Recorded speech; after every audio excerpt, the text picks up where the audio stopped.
বাংলাদেশে গণতন্ত্রের দুর্ভাগ্য, নির্বাচন নিয়েও গড়িমসি হয় বললেন রিজভী।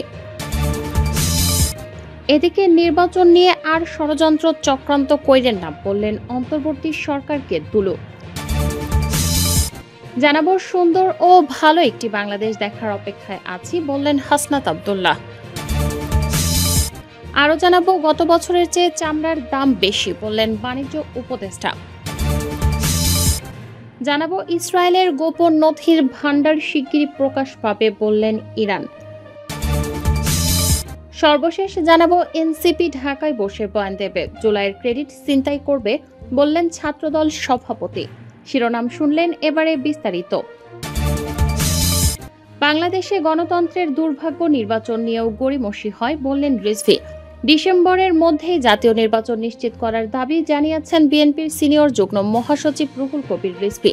রবিবার ৮ জুন দুপুরে রাজধানীর নয়াপল্টনের সংবাদ সম্মেলনে এ দাবি করেন তিনি। রিজভী বলেন, জুলাইয়ের আত্মত্যাগ ছিল গণতন্ত্র অবমুক্ত করার, কিন্তু বাংলাদেশে গণতন্ত্রের দুর্ভাগ্য, অবাধ নির্বাচন নিয়ে গড়িমসি হয়। ক্ষমতায় হলেই সবাই তা চিরস্থায়ী করতে চান। অন্তর্বর্তী সরকারও এ ধারায় পড়েছে কিনা তাই প্রশ্ন। সবার সমর্থন পেয়েছেন ডক্টর মোহাম্মদ ইউনূস, তারপরও টানাপোড়েনে রয়েছে গণতন্ত্র। তিনি বলেন, এপ্রিলে নির্বাচন হলে প্রচারণার সময় রমজান মাস চলবে, এতে মানুষ ভোগান্তিতে পড়বে।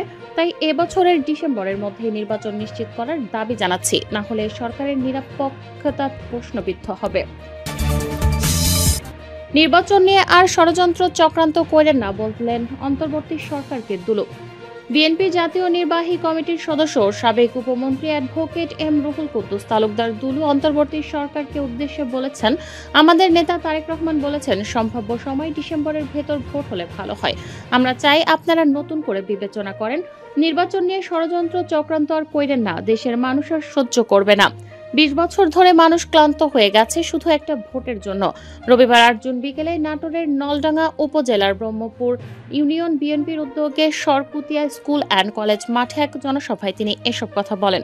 রুহুল কুদ্দুস তালুকদার দুলু বলেন, যে সময় নির্বাচনের কথা বলা হচ্ছে সে সময় নির্বাচনের সঠিক সময় নয়, তখন রমজান মাস এবং বৃষ্টিপাত হতে পারে।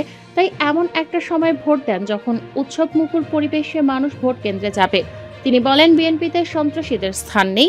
আর আওয়ামী লীগ গত ১৫ বছর যারা প্রকাশ্য দিবালোকে মিছিল করে লাল পতাকার নামে মানুষকে হত্যা করত, তাদেরকে পুরস্কৃত করত। গত ১৫ বছর যারা নাটোর অঞ্চলে সন্ত্রাসী তাণ্ডব চালিয়েছে, আমি বেঁচে থাকতে তাদের স্থানেই নাটোরে আর হবে না। সুন্দর ও ভালো একটি বাংলাদেশ দেখার অপেক্ষায় আছি বললেন হাসনাত আব্দুল্লাহ। জাতীয় নাগরিক পার্টি দক্ষিণাঞ্চলের মুখ্য সংগঠক হাসনাত আব্দুল্লাহ বলেছেন, আমরা সুন্দর ও ভালো একটি বাংলাদেশ দেখার অপেক্ষায় আছি। এটা করতে আমাদের ঐক্যবদ্ধভাবে কাজ করতে হবে। যারা পলিটিক্স করেন তাদের সবার দায়িত্ব রয়েছে, ফ্যাসিবাদ বিরোধী প্রতিটি রাজনৈতিক দলেরও দায় রয়েছে। রবিবার ৮ জুন সন্ধ্যায় কালের কণ্ঠকে এসব কথা বলেন তিনি। এর আগে তিনি দেবিদার রেয়াজ উদ্দিন পাইলট মডেল সরকারি উচ্চ বিদ্যালয়ের ২০১৮ ব্যাচের আয়োজনে সামাজিক সংগঠন ইনসাফের আত্মপ্রকাশ উপলক্ষে মেজবান অনুষ্ঠানে অংশ নেন। এ সময় তিনি আরও বলেন, অন্তর্বর্তী সরকারের প্রধান উপদেষ্টা মোহাম্মদ ইউনূসের ঘোষিত এপ্রিলের প্রথমার্ধে সাধারণ নির্বাচনের দিনক্ষণকে আমরা ইতিবাচক হিসেবে দেখছি। তবে এর পূর্বে জুলাই সনদ কার্যকর ও ঘোষণাপত্র দেওয়ার কথা, সেটা অবশ্যই দিতে হবে। এছাড়াও নির্বাচন হওয়ার পূর্বে অবশ্যই লেভেল প্লেয়িং ফিল্ড নিশ্চিত করতে হবে। জাতীয় নাগরিক পার্টি এনসিপির কার্যক্রম সম্পর্কে হাসনাত আব্দুল্লাহ বলেন, এনসিপি বর্তমানে সাংগঠনিক বিস্তারের মনোযোগ দিচ্ছে। আমরা সারা দেশে বিভিন্ন উপজেলা ও ইউনিয়ন পর্যায়ে আমরা যাচ্ছি। আমাদের মূল লক্ষ্য হচ্ছে সাংগঠনিক বিস্তার করা। গত বছরের চেয়ে চামড়ার দাম বেশি বললেন বাণিজ্য উপদেষ্টা। গত বছরের চেয়ে তুলনামূলক এবার কাঁচা চামড়ার দাম বেশি বলে দাবি করেছেন বাণিজ্য উপদেষ্টা শেখ বশিরউদ্দিন। তিনি বলেন, গত বছরের তুলনায় এবার চামড়ার দাম বেশি। আধা পচা চামড়ার দাম কম হবে, এটাই স্বাভাবিক। সোশ্যাল ও মেইনস্ট্রিম মিডিয়ার চামড়ার দাম নিয়ে ভুল তথ্য ছড়ানো হচ্ছে। রবিবার ৮ জুন রাত ৮টার দিকে পুরান ঢাকার পোস্তগোলা এলাকায় ঘুরে ক্রেতা বিক্রেতাদের সঙ্গে কথা বলে এসব কথা বলেন তিনি। শেখ বশিরউদ্দিন বলেন, লবণবিহীন চামড়া কম নেওয়া হয়েছে, লবণযুক্ত চামড়া উপযুক্ত দাম দিয়ে কেনা হয়েছে। এবছর কোরবানি ঈদের সময় রাজধানীতে লবণযুক্ত প্রতি বর্গফুট গরুর চামড়ার দাম ৬০ থেকে ৬৫ টাকা আর ঢাকার বাইরে ৫৫ থেকে ৬০ টাকা নির্ধারণ করেছে সরকার। কিন্তু মৌসুমী বিক্রেতাদের অভিযোগ, সরকার নির্ধারিত দামে চামড়া কিনছেন না আড়তদাররা। ঈদের দিন শনিবার রাজধানীর লালবাগের পোস্তায় প্রতিটি গরুর চামড়া প্রকার ভেদে 400 থেকে 850 টাকায় বিক্রি হচ্ছে, আর খাসির চামড়া বিক্রি হচ্ছে প্রতিটি 10 টাকায়। এতে হতাশ মৌসুমী ব্যবসায়ীরা বলছেন, এ চামড়ার দাম গত বছর আরও বেশি ছিল। ইসরায়েলের গোপন নথির ভান্ডার শিগগিরই প্রকাশ পাবে বললেন ইরান। ইরানের গোয়েন্দা বিষয়ক মন্ত্রী ইসমাইল খতিব জানিয়েছেন, পারমাণবিক স্থাপনা, যুক্তরাষ্ট্র, ইউরোপ সহ বিভিন্ন দেশের সঙ্গে সম্পর্ক এবং প্রতিরক্ষার সক্ষমতা সংক্রান্ত ইসরায়েলের সংবেদনশীল গোপন নথি শিগগিরই প্রকাশ করা হবে। রাষ্ট্রীয় টেলিভিশনে রবিবার দেয়া এক সাক্ষাৎকারে খতিব বলেন, তেহরানের হাতে এসেছে এক গোপন সম্পদের ভান্ডার, যা দেশের আক্রমণাত্মক অবস্থানকে আরও শক্তিশালী করতে পারে।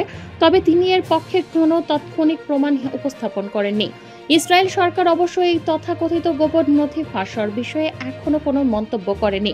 দেশটির পারমাণবিক অস্ত্র ভান্ডার নিয়ে কখনো আনুষ্ঠানিকভাবে কিছু প্রকাশ করা হয়নি, কিন্তু ধারণা করা হয় মধ্যপ্রাচ্য একমাত্র পারমাণবিক বোমার অধিকারী দেশ এটি। এদিকে গাজা যুদ্ধ চলাকালে তেহরানের পক্ষে গুপ্তচর বৃত্তির অভিযোগে বেশ কয়েকজনকে ইসরায়েলিকে গ্রেফতার করা হয়েছে। এই নথিগুলোর সঙ্গে গত বছর একটি ইসরায়েলি পারমাণবিক গবেষণা কেন্দ্রে সাইবার হামলার কোনো সম্পর্ক আছে কিনা তাও স্পষ্ট নয়। খাতিব বলেন, এই গোপন সম্পদের ভান্ডার স্থানান্তর করতে সময় লেগেছে এবং এতে নিরাপত্তা ব্যবস্থা নেওয়া হয়েছে। স্বাভাবিকভাবেই স্থানান্তরের পদ্ধতি গোপনই থাকবে, তবে নথিগুলো শিগগিরই উন্মোচন করা হবে। তিনি আরও বলেন, হাজার হাজার নথি বলা হলেও তা হবে অবমূল্যায়ন। রাষ্ট্রীয় সম্প্রচার মাধ্যম IRIB একটি সূত্রের উদ্ধৃতি দিয়ে জানায়, নথিগুলোর পরিমাণ এত বেশি এবং এগুলো নিরাপদভাবে দেশে আনার প্রয়োজনীয়তার কারণে গণমাধ্যমে বিষয়টি নিয়ে এতদিন চুপচাপ থাকা হয়েছে। নথিগুলো ইতোমধ্যে নিরাপদ স্থানে পৌঁছেছে বলেও জানিয়েছেন তারা। এনসিপি ঢাকায় বসে বয়ান দেবে, জুলাইয়ের ক্রেডিট ছিনতাই করবে বললেন ছাত্রদল সভাপতি।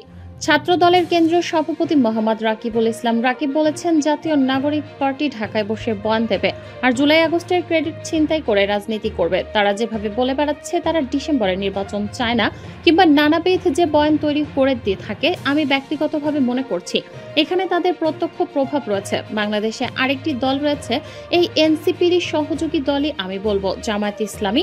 এ দুটো দল মিলে অবশ্যই কোনো ষড়যন্ত্রমূলক দুর্বিসন্ধি থেকেই বলছে ডিসেম্বরে তারা নির্বাচন চাচ্ছে না।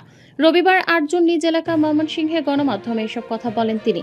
অন্তর্বর্তী সরকারের উপদেষ্টাদের ব্যাপারে রাকিবুল ইসলাম বলেন, যারা এখানে দায়িত্ব পালন করছেন উপদেষ্টা হিসেবে তাদের কাজের গতি খুবই স্লো ছিল। জুলাই আগস্টের পরে যে প্রধান কাজটি ছিল সেটাই তারা করতে পারেনি। শেখ হাসিনার বিচার থেকে শুরু করে বিশেষ করে আমি ছাত্রলীগের কথা বলতে পারি। এ সন্ত্রাসীদের ব্যাপারে উপদেষ্টাদের ব্যাপক উদাসীনতা রয়েছে। 10 মাসে শুধু ঢাকা বিশ্ববিদ্যালয় ও জাহাঙ্গীরনগর বিশ্ববিদ্যালয়ের নাম কাওয়াস্তে একটা লিস্ট প্রকাশ করা হয়েছে। 5 আগস্টের পর তাদের বিচারের আওতায় আনা, বিচার করা যারা সাধারণ শিক্ষার্থীদের ওপর হামলা করেছে। ছাত্রদল সভাপতি বলেন, গত 15 বছর ছাত্রলীগ আমাদেরকে ক্যাম্পাস থেকে বিতাড়িত করে রেখেছে। সন্ত্রাসী ছাত্রলীগ ছাত্রদলের নেতাকর্মীদের রক্তাক্ত করেছে, হত্যা করেছে। তাদের তো বিচার আমরা দেখছি না, তাদের বিষয়ে কোনো বক্তব্য দেখছি না। গত 10 মাসে তাদের অর্জনটা কোথায়? জুলাই আগস্টের পর প্রধান কাজ ছিল, সেই প্রধান কাজটাই তো তারা করতে পারেনি। কাজের প্রতি তাদের এ ধীর গতি, তার পেছনে অবশ্যই কোনো কারণ রয়েছে, ষড়যন্ত্র রয়েছে।